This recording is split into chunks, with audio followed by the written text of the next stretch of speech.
Bom dia, vamos dar sequência em mais um vídeo e vamos tentar finalizar então esse assunto, né, que nos últimos vídeos a gente tem falado sobre ele, né?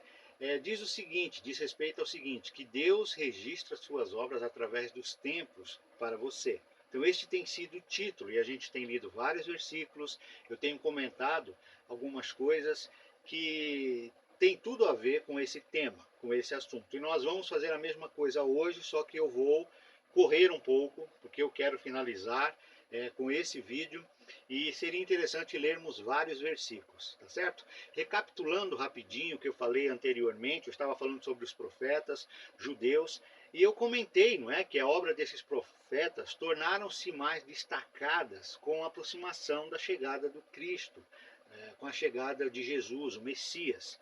Isaías, Jeremias, Ezequias, Daniel, eu comentei desses profetas e muitos outros advertiram para que o povo se mantivesse fiel. Essa foi uma preocupação grande deles, a fidelidade do povo. Por outro lado, eles também estavam aproveitando e profetizando sobre a vinda do Cristo, certo? Então mantenham-se fiéis, porque há de vir o Salvador, há de vir aquele que restaurará todas as coisas, aquele que inserirá uma nova aliança, um novo pacto.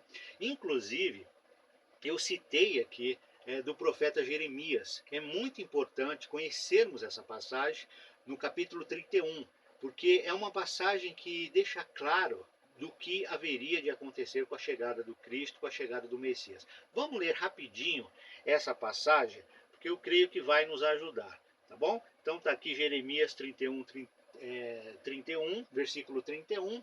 Acredito que não precisamos ler todo, mas seria interessante prestarmos atenção no que Jeremias fala. Lembrando que Jeremias falou isso quase 600 anos antes da chegada de Cristo. Jeremias 31 diz o seguinte: Eis aí vem dias, diz o Senhor, em que firmarei nova aliança com a casa de Israel e com a casa de Judá, não conforme a aliança que fiz com seus pais, no dia em que os tomei pela mão para os tirar da terra do Egito, porquanto eles anularam a minha aliança, não obstante eu os haver desposado, diz o Senhor. Porque esta é a aliança que firmarei com a casa de Israel. Depois daqueles dias, diz o Senhor, na mente lhes imprimirei as minhas leis, também no coração lhes inscreverei. Eu serei o seu Deus e eles serão o meu povo. Não ensinará jamais cada um ao seu próximo, nem cada um ao seu irmão, dizendo, conhece o Senhor, porque todos me conhecerão, desde o menor até o maior deles, diz o Senhor. Pois perdoarei as suas iniquidades e dos seus pecados jamais me lembrarei, né? Comentei rapidamente que isso define bem o que haveria de acontecer com a chegada de Cristo, com a chegada do Messias. Então, uma nova aliança seria inserida, né? As pessoas que assumissem compromisso nesse novo pacto, né? Teriam em suas mentes, em seus corações, de fato, o compromisso, a vontade, o desejo de realmente buscar a Deus, de estar próximo a Ele, não é? Então tudo isso, quando ele fala aqui, não é? Pois perdoarei as suas iniquidades e os seus pecados jamais me lembrarei. Então isso tem a ver com a eficácia, né, do que Cristo fez. E nós sabemos que em comparação com o que Cristo fez, o seu sacrifício, quando ele se entrega voluntariamente, com relação aos sacrifícios do Antigo Testamento, envolvendo animais, envolvendo todo aquele cerimonialismo, então a gente sabe que só em Cristo nós tivemos de fato a consumação, a conclusão de tudo, não é? Porque é Cristo que consegue realmente realizar a obra maior, a obra que resolveu o problema do pecado.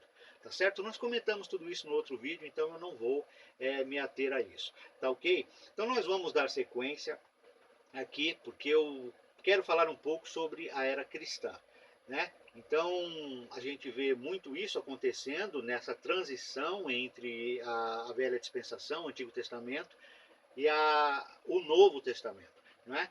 O Novo Pacto. E essa era cristã, então, né?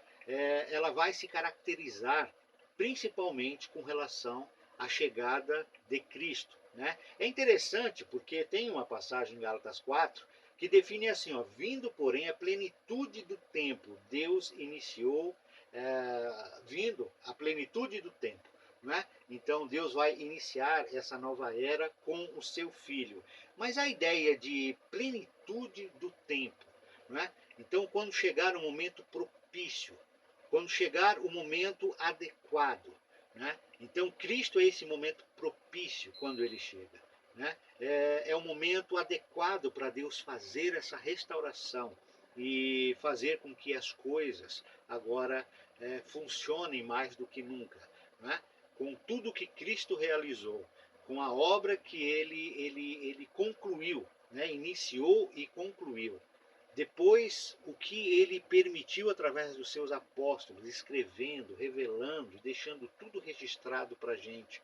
Não é? Mais do que nunca, essa comunhão que herdamos, não é? esse presente, essa dádiva que nós recebemos de poder manter comunhão com o próprio Deus através do Espírito Santo, depois do nosso batismo, depois desse compromisso que nós assumimos com Ele. Então, isso define a plenitude do tempo, né? Então, Deus, nesse momento adequado, nesse momento certo, Ele envia o seu Filho para que pudesse, então, mais do que nunca, resolver o problema. Gálatas 4, né? Vamos ler para a gente perceber o que diz esse versículo. Gálatas 4, né?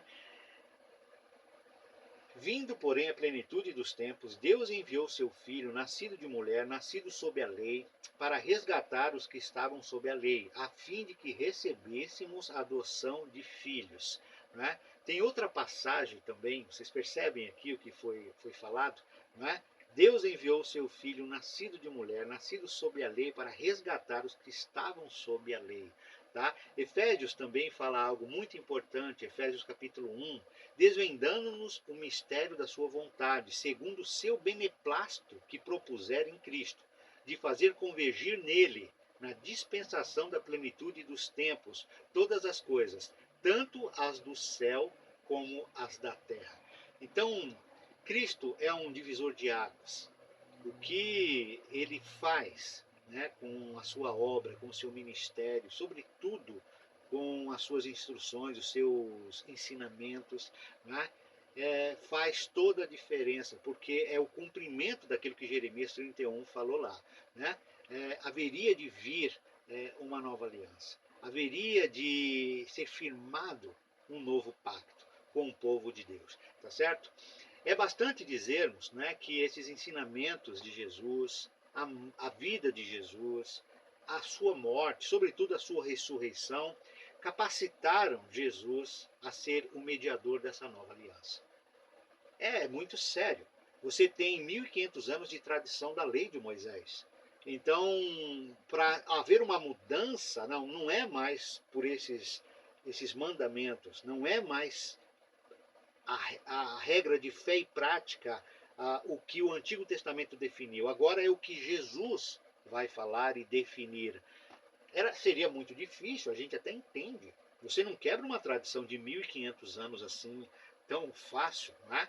E aí fica uma dica de ouro. Você talvez nunca entendeu, mas Jesus fez tantas coisas, é incrível, os sinais, os prodígios que ele realizou. Como assim o povo judeu foi tão duro? O povo judeu não aceitou, a grande maioria recusou aceitar Jesus como Cristo, o Messias. Tem uma resposta que define bem isso: tradição de 1500 anos. Essa coisa da tradição, do costume, do hábito acentuado a fazer uma determinada coisa, é como que se cauterizasse a mente das pessoas. Né? E depois, para abandonar isso, abrir mão disso é muito difícil. Tá certo? Então, o que Jesus faz foi algo muito difícil. E aí nós conseguimos entender muito da dificuldade para o povo judeu aceitar Jesus e os seus ensinamentos, tá certo? Jesus deu início, então, mais do que nunca, essa nova era que foi profetizada ali por Jeremias, tá certo? Esse novo momento que foi profetizado ali por Jeremias. E olha, para confirmar isso, quando o autor de Hebreus escreve, no capítulo 8, é o que nós vamos ler agora, ele justamente fala, olha, o que está acontecendo, todas essas mudanças que estão acontecendo agora, é justamente uma confirmação daquilo que Jeremias capítulo 31 falou lá atrás. Porque olha só, Hebreus capítulo 8 vai citar exatamente a passagem de Jeremias capítulo 31. Hebreus capítulo 8. Agora, com efeito, obteve Jesus um ministério tanto mais excelente, quanto é ele também mediador de superior aliança, instituída com base em superiores promessas. Porque se aquela primeira aliança tivesse sido sem defeito, de maneira alguma estaria sendo buscado lugar para uma segunda. E de fato, repreendendo-os, diz: Eis aí vem dias, diz o Senhor, e firmarei nova aliança com a casa de Israel e com a casa de Judá, não segundo a aliança que fiz com seus pais, no dia em que os tomei pela mão, é, tirei do Egito, pois eles não continuaram na minha aliança, e eu não atentei para eles, diz o Senhor, porque esta é a aliança que firmarei com a casa de Israel. Pois naqueles dias, diz o Senhor, na sua mente imprimirei as minhas leis, também sobre o seu coração as inscreverei, e eu serei o seu Deus, e eles serão o meu povo. E não ensinará jamais cada um o seu próximo, nem cada um o seu irmão, dizendo: conhece o Senhor, porque todos me conhecerão, desde o menor deles até o maior. Pois para com as suas iniquidades usarei de misericórdia, e dos seus pecados jamais me lembrarei. Quando ele diz nova, torna antiquada a primeira. Ora, aquilo que se torna antiquado e envelhecido está prestes a desaparecer.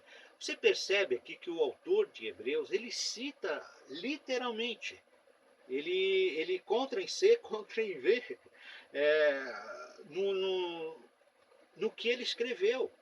Ele simplesmente copiou e colou a passagem de Jeremias capítulo 31. Porque o autor de Hebreus está dentro dessa nova aliança, desse novo pacto inserido por Cristo.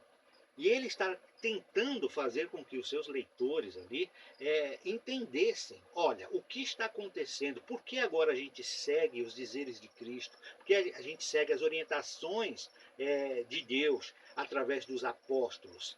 Porque é a nova aliança, aquela nova aliança, aquele novo pacto que foi profetizado por Jeremias lá atrás. Vocês percebem aqui? Então ele literalmente ele coloca as mesmas palavras de Jeremias para testar e confirmar isso. Tudo bem? Tem no capítulo 9 agora, versículo 15, capítulo 9, versículo 15, também vai se passar a mesma ideia. Por isso mesmo, ele, falando de Jesus, é o mediador da nova aliança, a fim de que, intervindo a morte para a remissão das transgressões que havia sobre a primeira aliança, recebam a promessa da eterna herança aqueles que têm sido chamados. Novamente, você percebe aqui que ele deixa bem claro, mediador da nova aliança, falando de Jesus. Não é? E aí ele fala um pouquinho mais, intervindo a morte para a remissão das transgressões que havia sobre a primeira aliança. Então, qual é essa primeira aliança? O Antigo Testamento, a lei de Moisés. E agora falando dos cristãos, para que recebam a promessa da eterna herança aqueles que têm sido chamados. Então veja bem que coisa especial que é dito aqui, tá certo? Então vamos falar agora um pouquinho a respeito do fim dessa velha aliança, tá certo? Ó, a era judaica e a cristã se unem verdadeiramente em Cristo, tá? O fato é esse. Jesus representa aqui o fim de uma e o começo de outra. Ele representa, por isso que na plenitude dos tempos, aquele momento adequado, aquele momento propício, porque Jesus vai representar a linha divisória ali. Ele é o fim de uma aliança, e o começo de uma outra aliança. E fala que Jesus nasceu judeu e viveu sobre a lei do Velho Testamento. Tá? Então Jesus estava sob o jugo da lei e ele foi fiel, ele procurou cumprir tudo que a lei estabeleceu. Olha só Gálatas capítulo 4, o que fala. Tá? Vindo, porém, a plenitude do tempo, Deus enviou seu Filho, nascido de mulher, nascido sob a lei, para resgatar os que estavam sob a lei, a fim de que recebêssemos a adoção de filhos. Você percebe aqui como é explícito. Cristo nasceu, Cristo veio para esse mundo para fazer o que no versículo 5? Para resgatar os que estavam sob a lei. Tá? Tinha que ser resgatado. Porque a lei teve uma finalidade, esses 1500 anos ela serviu muito bem com o propósito dela. Mas agora haveria de haver uma mudança. E Cristo, um dos propósitos foi resgatar, porque viver debaixo dessa lei depois de Cristo seria um equívoco enorme, um erro enorme. Porque simplesmente não se tomaria iniciativa para de fato valorizar o que ele fez, o que ele realizou na cruz do Calvário. Nunca se esqueçam que a morte de cruz para os judeus era uma morte maldita. Então, dificilmente os judeus entenderiam que deveriam seguir um rei, deveriam seguir um líder que teve uma morte tão terrível, uma morte tão trágica. Só os piores condenados teriam uma morte daquele escalão, né? Então, eles não entenderam o que Cristo realizou e fez naquela cruz, por mim, por você e por toda a raça humana. Tá bom? Então é muito importante entendermos isso. Cristo veio para resgatar aqueles que estavam sob a lei de Moisés. Tá? Sendo assim, ele veio para dar início a um novo trato ou aliança. Hebreus capítulo 9 fala a respeito disso. Hebreus capítulo 9. Por isso mesmo, ele é o mediador da nova aliança, a fim de que, intervindo a morte para a remissão das transgressões que havia sobre a primeira aliança, recebam a promessa da eterna herança aqueles que têm sido chamados. Então, repetimos esse versículo porque ele deixa bem claro, Jesus é o mediador de uma nova aliança. Não foi intenção de forma nenhuma fazer do Velho Testamento uma aliança permanente. Nunca foi propósito de Deus isso, né? Pois se assim fosse, Jeremias não teria profetizado uma nova aliança, né? Seria interessante repetir o que o autor de Hebreus falou. Olha lá, o autor de Hebreus disse o que mesmo? O autor de Hebreus falou: agora, com efeito, obteve Jesus ministério tanto mais excelente, quanto é ele também mediador de superior aliança, instituída com base em superiores promessas. Porque se aquela aliança, a primeira aliança, tivesse sido sem defeito, de maneira alguma estaria sendo buscado lugar para uma segunda. E de fato, repreendendo-os, diz: eis aí vem dias, diz o Senhor, e firmarei nova aliança com a casa de Israel e com a casa de Judá, não segundo a aliança que fiz com seus pais no dia em que os tomei pela mão para os conduzir até fora da terra do Egito, pois eles não continuaram na minha aliança, e eu não atentei para eles, diz o Senhor. Então, o autor de Hebreus aqui deixa claro, claríssimo mesmo. O que precisamos entender é que a primeira aliança foi apenas uma sombra dos bens vindouros. Sombra. Não é? O Antigo Testamento serviu simplesmente como sombras, um reflexo, vamos dizer assim, do que haveria de fato de acontecer e resolveria o problema. Tá certo? Hebreus capítulo 10 fala a respeito disso. Hebreus capítulo 10.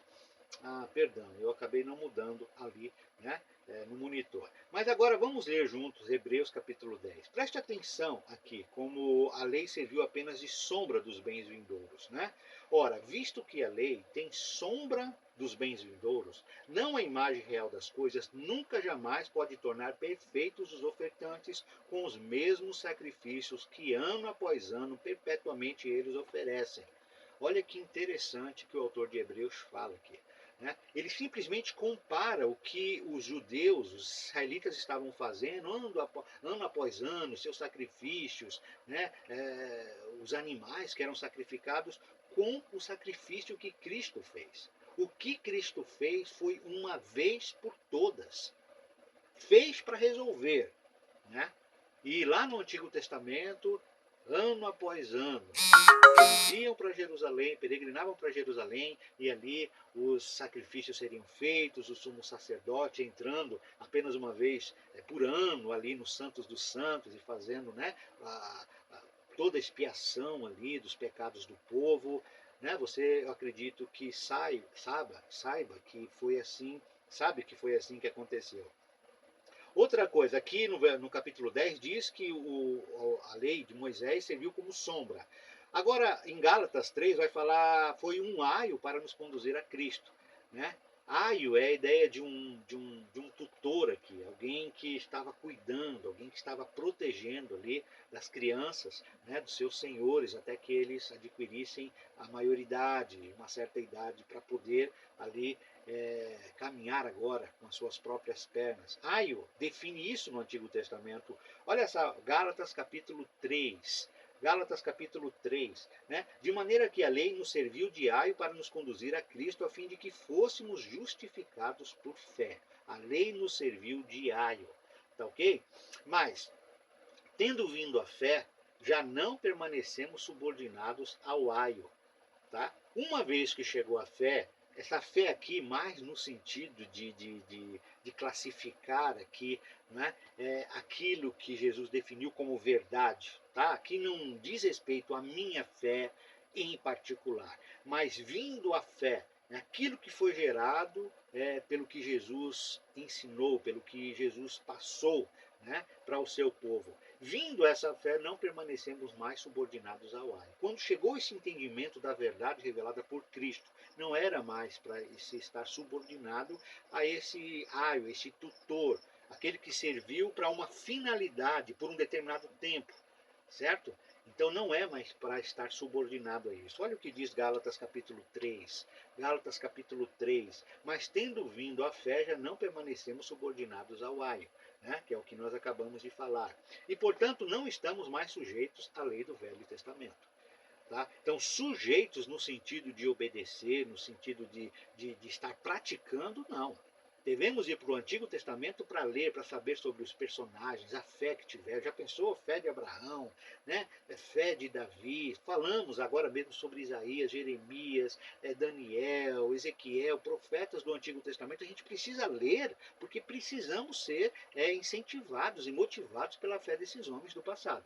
Advertências, o Antigo Testamento tem muitas advertências. Se houvesse fidelidade, se houvesse realmente a disposição do povo em fazer a vontade de Deus, Deus estava abençoando ricamente. Agora, quando eles resolviam fazer diferente, abandonar Deus, o inimigo se aproximava e a gente sabe o estrago que ele fazia. Então, como não ler o Antigo Testamento? Por favor, eu não estou dizendo aqui que nós não devemos ir para o Antigo Testamento e ler, é por isso que ele está na nossa Bíblia. Ok? Mas eu estou dizendo bem claro, mediante o que nós estamos lendo aqui, que não é mais para estarmos sujeitos no sentido de obedecer ou ir lá tirar alguns pontos ali doutrinários do Antigo Testamento e querer aplicar nos dias de hoje. Não podemos fazer isso. Cristo teve de morrer para instituir a sua nova aliança ou testamento. Tá? Da mesma forma que se tem de morrer, né, antes de que o seu testamento possa vigorar. Antes que o testamento que eu deixar para os meus filhos vigore, eu vou ter que partir desse mundo, correto? Porque testamento só tem validade depois da morte do testador. Tá? E é interessante que é isso que é explicitamente falado em Hebreus capítulo 9. Vamos ler Hebreus capítulo 9? Olha o que diz. Por isso mesmo, ele é o mediador da nova aliança, a fim de que, intervindo a morte para a remissão das transgressões que havia sobre a primeira aliança, recebam a promessa da eterna herança aqueles que têm sido chamados. Porque onde há testamento é necessário que intervenha a morte do testador, pois um testamento só é confirmado no caso de mortos, visto que de maneira alguma tem força de lei enquanto vive o testador. Então, quando que houve essa transição, Gerson? Quando que, de fato, essa nova aliança, esse novo pacto começou a inserir, esse novo testamento, né? Então, olhando para esses versículos, sabendo que um testamento só tem validade com a morte do testador, isso se deu com a morte de Cristo na cruz do Calvário. Tá ok? Então, por isso que o significado do sacrifício na cruz é tão importante para nós cristãos. Porque define ali, só antes de mais nada, o profundo amor de Deus Pai quando permite tudo aquilo acontecer com o seu Filho para que pudesse realmente nos resgatar e nos dar uma nova chance, uma nova possibilidade de comunhão íntima com Ele. Primeira coisa é isso. Mas tem o aspecto de que naquele momento, né, foi então substituído o testamento. Né? Aquele testamento antigo deixou de ter valia para que o Novo Testamento fosse inserido. Né? E se a morte é necessária para que isso aconteça, passa a vigorar, mais do que nunca, a cruz do Calvário. Cristo dando o seu brado ali, de sofrimento, de dor, e dando o último suspiro. Então ele permite então que esse novo testamento, esse novo pacto, agora vai ser o que irá reger a vida de todo e qualquer servo fiel de Cristo para cá. Tá? Ele morreu para essa finalidade também, não só para que pudéssemos nos ver livres de todos e quaisquer pecados que cometemos até aqui em nossa vida. Porque o sangue que ele derramou, o sacrifício dele na cruz do Calvário, tem essa força e esse poder. Não interessa que pecado você cometeu ou comete, não interessa. Se houver disponibilidade sua de se chegar até esse Jesus, a esse Cristo, que é o próprio Filho de Deus, confessar esse pecado, né? E pedir para ele realmente te ajudar a se ver livre desse mal que te aflige, esse mal que te aprisiona, esse mal que te escraviza, né? Ele vai dar solução e meio para você se ver livre disso. Porque o sacrifício que ele realizou na cruz, aquele sangue que foi vertido do seu corpo mediante pregos cravados em suas mãos, mediante coroa de espinho, rasgando o couro cabeludo da cabeça dele, fazendo com que aquele sangue vertesse, costas dilacerada mediante todo aquele açoitamento que ele sofreu, né? Coisas terríveis que o nosso Senhor passou na cruz do Calvário para dar essa liberdade para mim e para você. Liberdade de poder servi-lo, buscá-lo e cultuá-lo da maneira certa. Vamos nos esforçar nesse sentido. O tempo voa, já estou falando aqui há mais de 25 minutos e eu queria concluir, porque senão fica muitos vídeos, né? Fica pesado.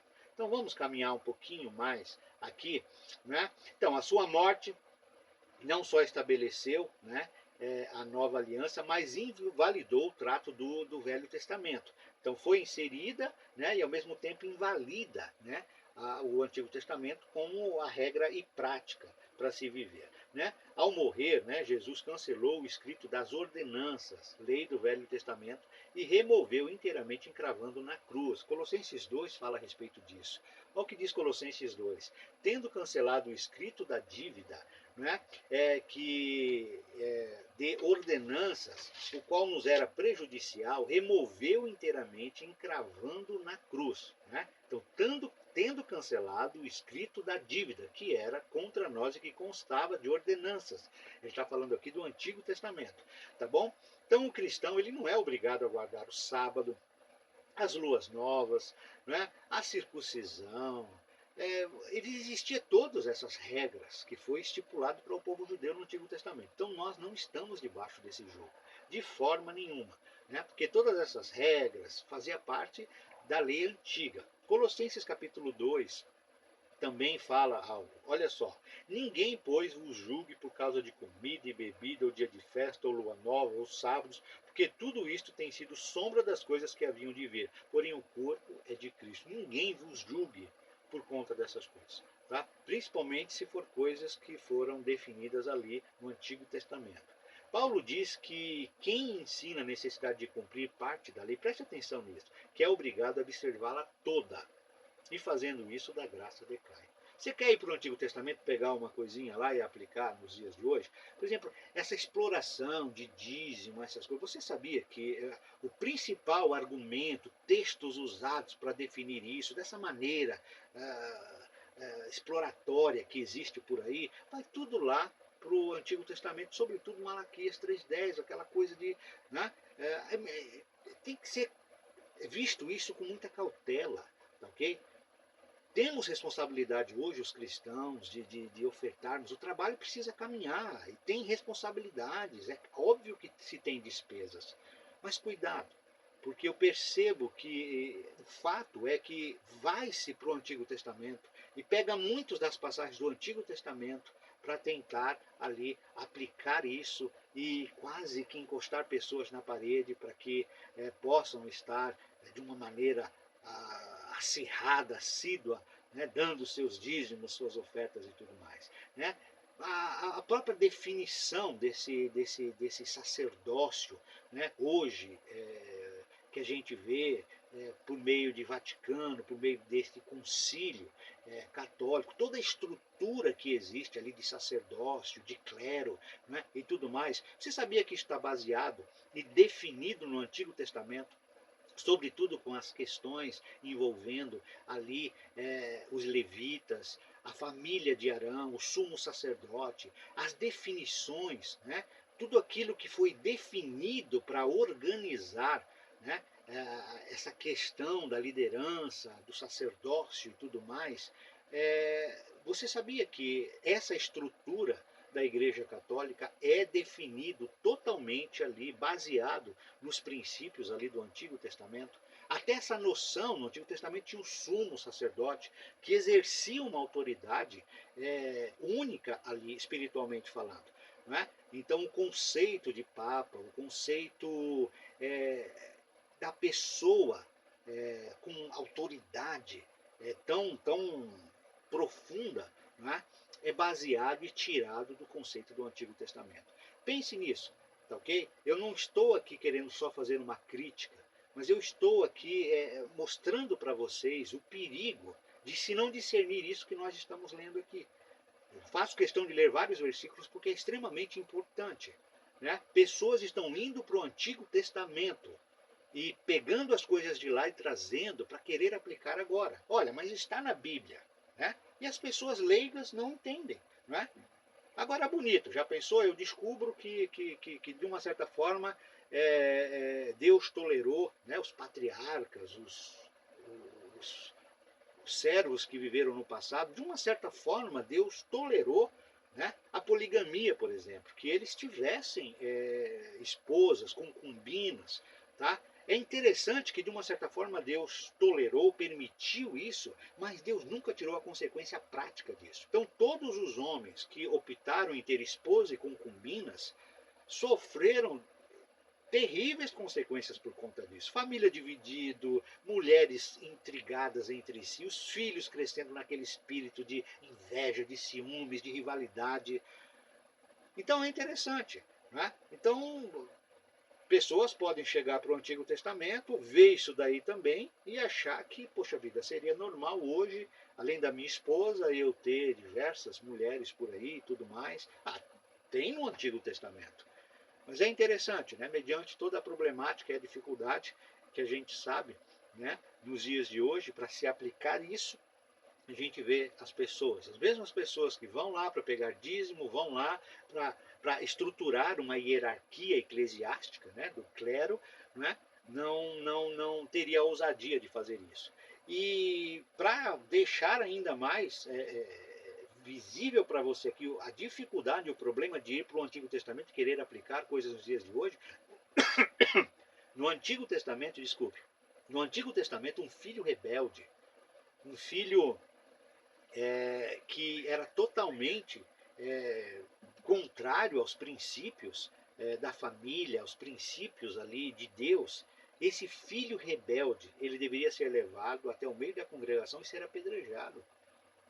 Então, olha só, que se eu vou seguir realmente o Antigo Testamento, eu deveria olhar e querer aplicar tudo, então, de uma certa forma, não é isso? Né? Ou eu tenho o direito de ir lá e pegar apenas o que me interessa, o que eu acho mais sensato, viável e trazer. Eu não posso fazer isso, tá ok? Então veja bem, o filho rebelde no Antigo Testamento, ele era executado, ele era apedrejado por toda a congregação. Pense nisso, tá ok? Então, falamos que a morte dele estabeleceu, não é?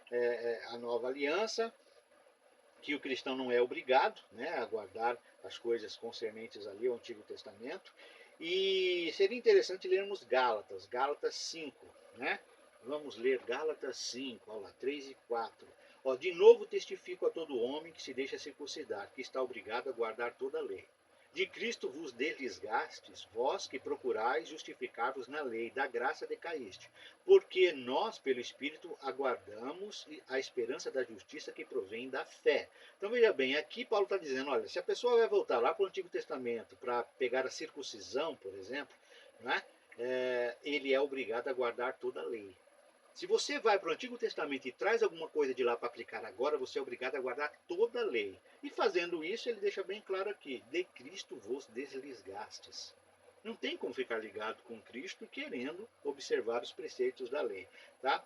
Quem observa, por exemplo, o sábado, deveria observar também a circuncisão, os sacrifícios de animais. Né? Não falei dos sacrifícios de animais, mas olha só.